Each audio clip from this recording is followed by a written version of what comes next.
பொதுநலம், சுயநலம். இதைத் தவிர தெய்வத்துக்கும் சாத்தானுக்கும் எந்த வேறுபாடும் இல்லை.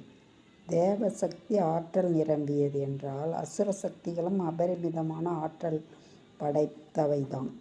இன்னும் சொல்லப்போனால் வரம் பெற்ற பிறகு அசுரர்கள் அதை துஷ்பிரயோகம் செய்வார்களே தவிர வரம் பெறுவதற்கு முன்னால் அதற்கான முயற்சிகளில் தேவர்களின் முயற்சியை விட அசுரர்களின் முயற்சிகள் தான் அபார வேகத்துடன் இருக்கும். பொதுநலன் என்பது உலக நன்மையை உலக நன்மைக்காக தன்னையே பலியிடும்.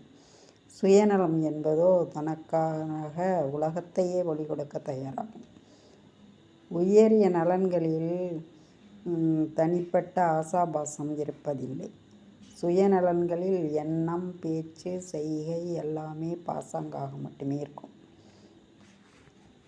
ஒருவன் மிகவும் கஷ்டத்தில் ஆழ்ந்திருந்தான். அவசரமாக பணம் தேவை அவனுக்கு.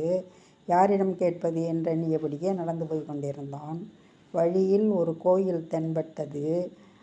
அதன் வாசலில் நின்று கண்மூடி பிரார்த்தனை செய்தான்.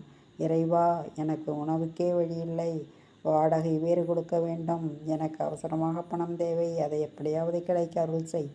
என்ன கிடைக்கிறதோ அதில் பாதியை உன் உண்டியலில் போட்டு விடுகிறேன். 1000 ரூபாய் கிடைத்தால் அதில் 500 ரூபாய் உன் உண்டியலில் செலுத்தப்படும். இது சத்தியம். இவ்வாறு வேண்டிக் கொண்டவன் சற்று தூரம் நடந்து சென்றான். திடீரென்று அவன் கண்களில் பளிச்சிட்டன. சாலையோர மூலையில் வாராவதி அருகே மணி பர்ஸ் ஒன்று கற்களின் இடுக்கில் விழுந்து கிடந்தது. கூர்ந்து கவனித்தால் ஒழிய அது இருப்பதை அவராலும் காண முடியாது. எப்போதோ அது விழுந்ததோ, எவ்வளோ நாட்களாக அது அங்கு உள்ளதோ தெரியாது. ஆவலுடன் குனிந்து பர்ஸை எடுத்து பிரித்தான் அவன். அதில் உள்ளே 500 ரூபாய் நோட்டுகள் பளபளத்தன. ஒரு கணம் யோசித்தவன் வானத்தை பார்த்து கூவினான், இறைவா, என் மேல் உனக்கு அவ்வளவு அவநம்பிக்கையா? எங்கே நான் சொன்னபடி உன் உண்டியலில் பாதி பணத்தை போடுவேனோ மாட்டேனோ என்ற சந்தேகத்தில் உனக்கு சேர வேண்டியதை எடுத்துக்கொண்டு மிச்சத்தை போட்டிருக்கிறாயே என்று. சுயநலத்தில் வரக்கூடிய பக்தியும் இப்படிப்பட்டதுதான். அன்பு, பிரேமை, கருணை, பாசம் போன்ற எதுவாயினும் நோக்கம் தன்னலமற்றதாயின் மட்டுமே அவை உயரிய நலன்கள் நல்கும். நோக்கம் தன்னலமாகும்போது எத்தகைய நல்லியல்பும் கூட தீயவையே. துரியோதனன், தர்மபுத்திரர் இருவரில் யார் இளவரசர் என்ற போட்டி ஏற்பட்ட போது பீஷ்மர் மிகுந்த மனசங்கத்துடன் குரு நாட்டை 2ஆக பிரிக்க முடிவு செய்தார். ஹஸ்தினாபுரத்தை துரியோதனனுக்கும் காண்டவ பிரஸ்தத்தை தர்மனுக்கும் அளிக்க முடிவெடுக்கப்பட்டது. இதனை திருதராஷ்டிரன் தர்மனிடம் கூறியபோது, நாட்டை பிரிக்கப் போகிறீர்களா பெரியப்பா?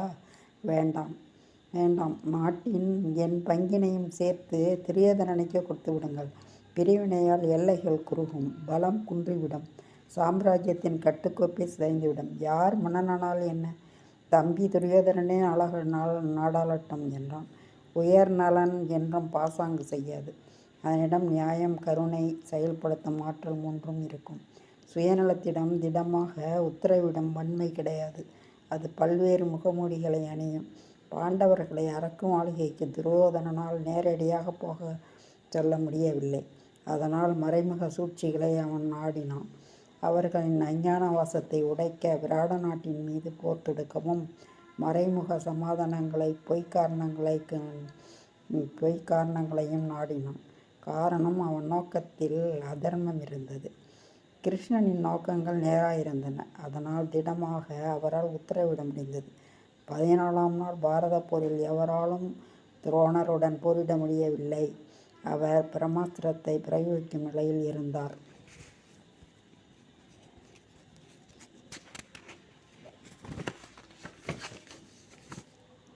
கிருஷ்ணர் தர்மனிடம் கூறினார், யுதிஷ்டிரா, இந்த போரில் தர்மம் உன் பக்கம்தான் உள்ளது என்று உணர்கிறாயா?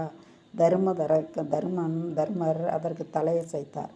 தர்மத்தின் பாதையில் வெற்றிக்கு இடையூறாக துரோணர் நின்று கொண்டிருக்கிறார் என்பதை உணர்கிறாயா? அதற்கும் தர்மனிடமிருந்து மெல்லிய தலையசைப்பு தன் பதிலாக வந்தது. அவரை அப்புறப்படுத்த ஒரு அதர்மத்தை செய்தால் அது அதர்மம் ஆகாது என்பதை உணர்கிறாயா?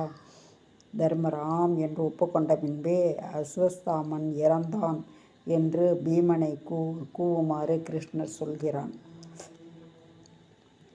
அஸ்வத்தாமா கொல்லப்பட்டான் என்று பீமன் கூவ அதை நம்பாத துரோணர் உண்மையா என தருமனை கேட்க, தருமர் அஸ்வத்தாமா இறந்தது உண்மை என உறக்கவும் ஆனால் யானை என்று மெல்லவும் கூறுகிறார். இதை கேட்டு மனம் உடைந்த துரோணர் புத்திர சோகத்தால் ஆயுதங்களை எறிந்துவிட்டு தியானத்தில் கண்மூடி அமர்கிறார். அப்போது திருஷ்டத்யும்னன் அவரை கொன்று விடுகிறான். இங்கே கிருஷ்ணர் தயக்கமின்றி உத்தரவிடுகிறார். அவருக்கு அப்போது எந்த சுயநலமும் இல்லை. இந்த செய்கையால் அவருக்கு எந்த லாபமும் இல்லை. தர்மம் வெல்ல வேண்டும் என்பது ஒன்றே அவரது குறிக்கோளாக இருந்தது. பின்னாளில் இதையே வள்ளுவரும் பொய்மையும் வாய்மையாம் இடத்த புரை தீர்த்த நன்மை பயக்குமினேன் என்று கூறுகிறார். உயரிய நோக்கத்துடன் கீதையில் கிருஷ்ணர் கூறிய ஒருவனை கெடுத்து ஓர் குடி காக்கலாம், ஒரு குடி கெடுத்து ஓர் பெருநகர் ஒரு நகர் கெடுத்து ஓர் பெரு நாடலாம், ஒரு பெரும் புறாவகை காக்கலாம் என்று இன்று உலகத்துக்கே பொது விதியாக விளங்குகிறது.